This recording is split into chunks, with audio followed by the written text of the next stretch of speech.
Hey, what's up? My name's Alexa. Today I'm going to be filming my October wrap-up. So I read, let's see, 1, 2, 3, 4, 5, 6, 7, 8, 9, 10, 11. Technically I've read 16 books this month, but a lot of them were comics. So I wouldn't say I actually read 16 full-length novels, but still I had a pretty successful reading month and I'm really happy with what I read this month. So let's just go through it and I'll share my thoughts with y'all. So the first thing I read this month was kind of 2 books in one, because I read The Bell Jar in the beginning of this month, and alongside it I read La Belle Ajar. So this was my 3rd time reading The Bell Jar and my 1st time reading La Belle Ajar, which is a poetry book filled with cento poems for every chapter of The Bell Jar. And a lot of these books, if not practically all of them, I did little separate videos for, so I do go into a lot more detail in all their respective videos. I decided to read The Bell Jar 1 year later because I wanted to read La Belle Ajar, and I enjoyed my experience. I feel like this was actually probably my least favorite time reading it, but it was definitely worthwhile because I got to read the poems that went along with it, and they were super unique and really beautiful. I mean, I felt sort of lukewarm about some of the poems in here. Some of them I was obsessed with, and then others I didn't really get. So I ended up giving this 3.5 stars and rounding it up to 4. Whereas for The Bell Jar, I feel like I didn't enjoy this much this time around, only because it sort of dragged a little for me. I remembered a lot of the plot because it hadn't been that long since I last read it, but I still enjoyed it and liked what I liked, and I ended up giving it 4 stars. The next thing I read was the Harley Quinn Eat Bang Kill Tour issue 3, and this was just as good as all the other ones and just as good as I was expecting. I honestly feel like this might have been my favorite one, and I'm so excited to read the rest of them. This one follows more of like Harley and Ivy kind of really getting away from the trouble that they're in and kind of like going on a first date and all of that, and it was so cute, and I just love the illustration, I love the writing, I just love it. I just thought it was so sweet and adorable, and I gave it 5 stars. The next few things I read were comics. So the next one I read was Avatar: The Last Airbender: The Rift. It basically follows them after the 100-Year War, and they visit this refinery that was like this sacred air nomad land that Aang goes to, and it was turned into a refinery and like this town, and so it's him kind of dealing with his traditions disappearing, and Toph kind of being a little headstrong and encouraging these changes, and them kind of butting heads over that. I really liked it. I thought it was really strong, and I just had a really good time reading it, so I gave it 5 stars. However, the next 2 comics I read were Toph Beifong's Metal Bending Academy and Suki Alone. So these are both of their like standalone comics that are just pretty much about them. And so we'll start with Toph's. Toph, basically in this comic, it's about like her academy becoming like super stable, and so she becomes bored and goes and like looks for something to do. I really like this one because it introduces this character who does lava bending, and that was so cool to see because obviously that was a huge part of Legend of Korra, but they didn't ever really mention lava bending in Avatar. And I loved like the little Suki and Sokka moments in here too. It was so cute. The only reason I ended up giving it 4 stars was because I wanted more so bad. That is also how I felt with Suki Alone. I actually really loved this comic. It followed Suki when she was at the Boiling Rock prison, and it's just so cute, like seeing more of Suki and seeing like flashbacks of how she grew up and how like at the prison she was super hopeful and like wanted to help people get out, and she was just such a leader, like how she is for the Kyoshi warriors, and I just thought that was so cute to see. I loved seeing like the stuff about her past, and I wish we got more of that. And there also was a little Kyoshi moment, and that was so cool. I loved that. I love the idea that Kyoshi has a bond with Suki, and the strength of this bond is so evident in that like she's a part of the Kyoshi Warriors. She grew up on Kyoshi Island. So I definitely would have liked to see more of that, and I ended up giving this 4 stars. The next book I read was Juliet Takes a Breath, and this is about Juliet. She's a queer Latina from the Bronx, and in the summer she goes to kind of intern for one of her favorite writers in Portland, and there she kind of discovers a lot more about her identity and herself and her morals. So you just follow her like throughout the summer and follow her growing mindset throughout it all. I did like this book to an extent. I think it had a lot of interesting topics and conversations that came up. However, I will say I wasn't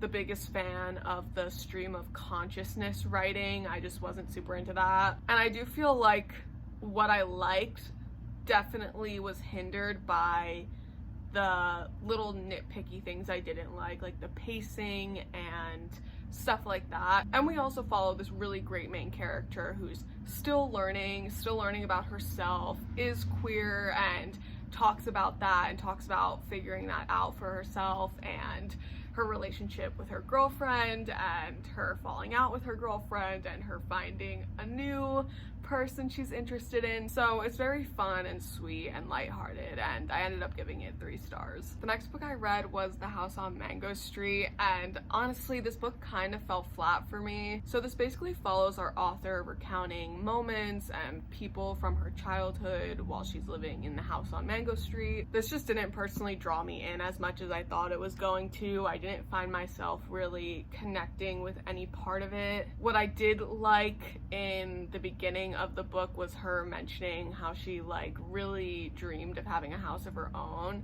but I kind of feel like it didn't get embedded enough into the actual book, and that kind of didn't work for me. This is another book I read for one of my reading vlogs, and so I talked a lot more about it in there. But like I said there, I do feel like this is a really personal work of art, and it's not something that everyone will really get, I guess. So this wasn't really my favorite of the month. I gave this 2 stars. The next thing I read was this Avatar comic called Team Avatar Tales, and this is like sort of a compilation of different comics by different artists and writers, and there's all different kinds of like styles in here. So I thought this was really cute, and it basically is like supposed to be little moments that happened in between all the moments on the show. So for instance, there's like one of May working in like a tea shop, and there's one of Ty Lee and all her sisters. So I actually really like this, and I really like the idea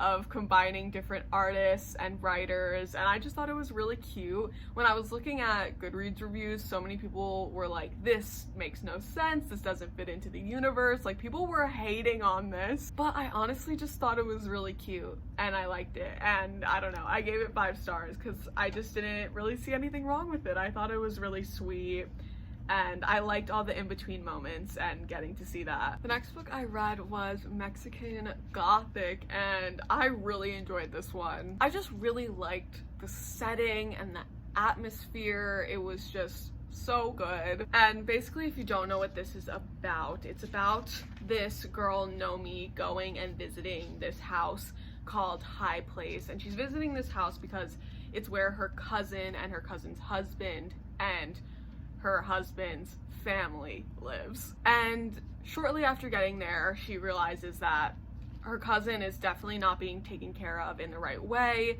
and she's definitely getting sketchy vibes from the house and her husband's family, and it kind of just takes off from there. I really just loved the vibes happening here. I loved Nomi. She was such a great main character, so headstrong, just so badass and cool. But even more than that, I loved how this haunted house story was told. I thought it was so unique and just totally convinced me. I wish I could say more without spoiling it, but yeah, the reason behind the haunting of the house was just something that I thought was just super original and just such a cool idea, and I feel like this author just made it work perfectly, and it was so fun to learn about, and it just made sense. Like, the reason this house and the people in this house got to this point seemed almost natural. So I just had a really fun time reading this, and I gave it 4 stars. The next book I read was False Witness by Karen Slaughter, and this one was so hard to read. Like, I feel like I'm tearing up thinking about this book.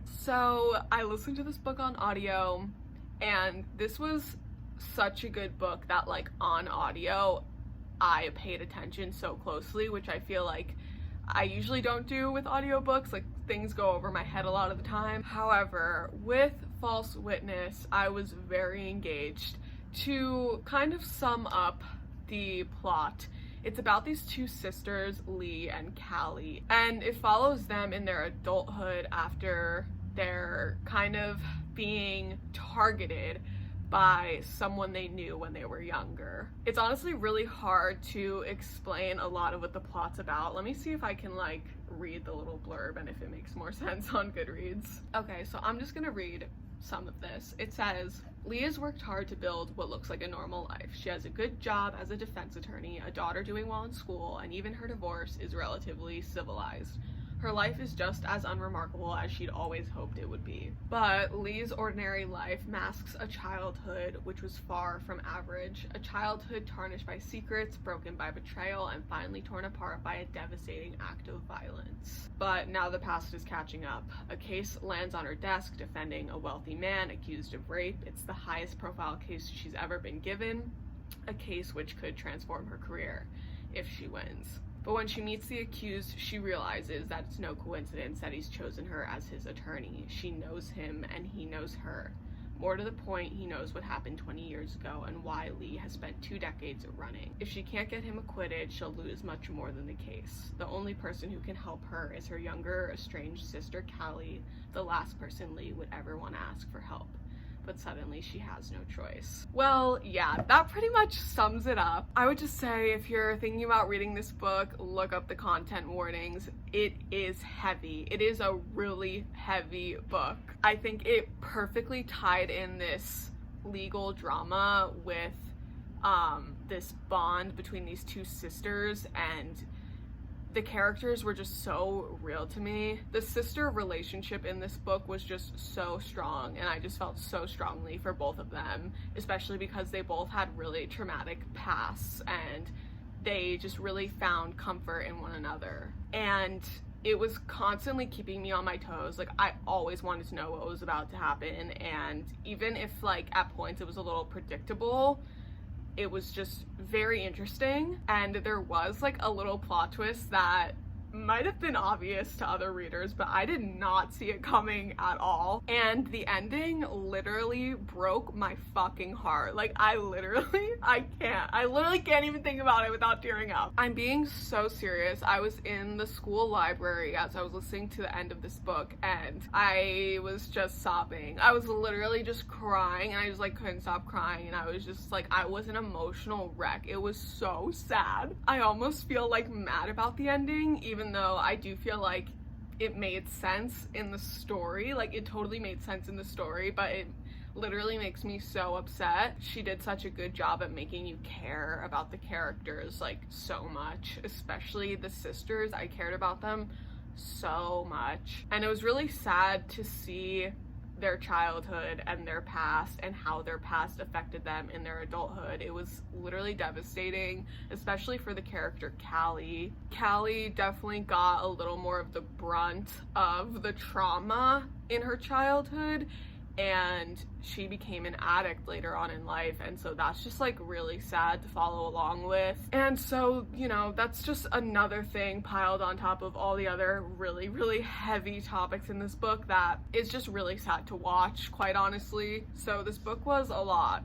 to read, but it did really have me invested and had me feeling things. So I ended up giving it 4.5 stars, and I rounded it down to 4. On a much lighter note, the next thing I read was I Married My Best Friend to Shut My Parents Up. This is a manga I got not too long ago, and I literally just bought it because of the title. That's it. That's the only reason I got it. And this is pretty much exactly what you would expect it to be about. This, young woman is getting pestered into marrying someone by her parents, and so her best friend's like, marry me, and then they do. The only thing is, I don't feel like this storyline was strong at all. It was actually like, I don't feel like that great.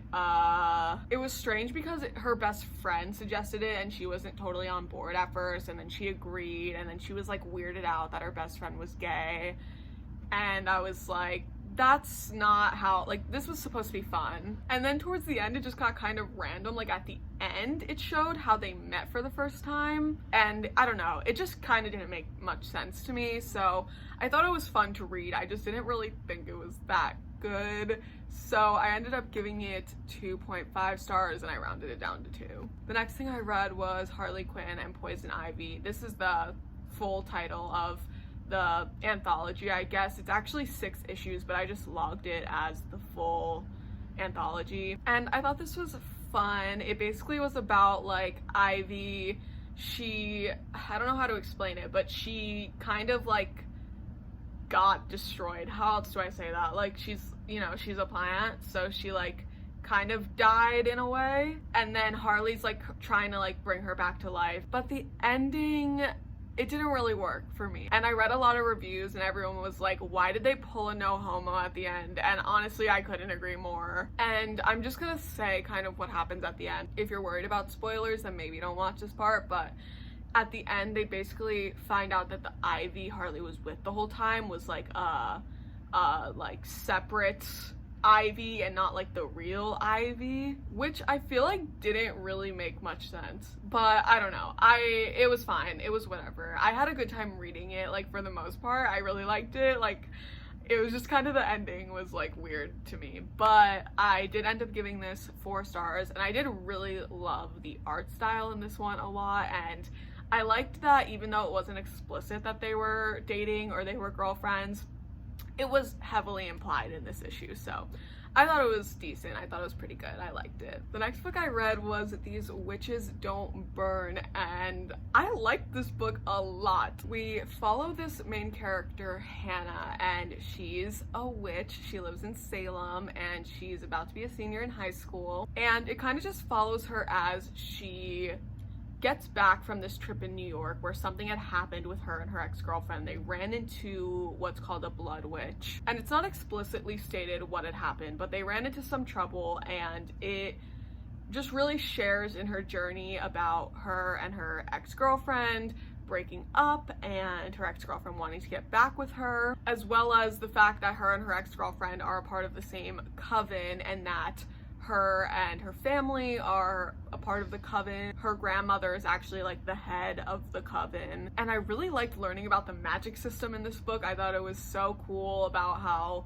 it was basically that 3 sisters invented magic essentially, and the oldest sister came up with caster witches that cast spells and stuff, and elementals basically control all the elements, and then the youngest sister came up with blood witches, which everyone kind of despises. So I thought the magic system was really cool in this, and it follows you as Hannah starts to think that there's a blood witch after her because of what had happened in the past, and all these bad things keep happening, and honestly the stakes are like really high in this book. I was not expecting that at all, but that made it a lot more fun. Like, you just kept wondering who was doing this stuff and what was gonna happen next, and I thought the characters in here were fun. I liked the main character. I liked her best friend. I feel like her best friend had a really distinct, fun personality, and she does end up finding a sort of new love interest, and as much as her ex-girlfriend was totally like not it, like definitely was toxic,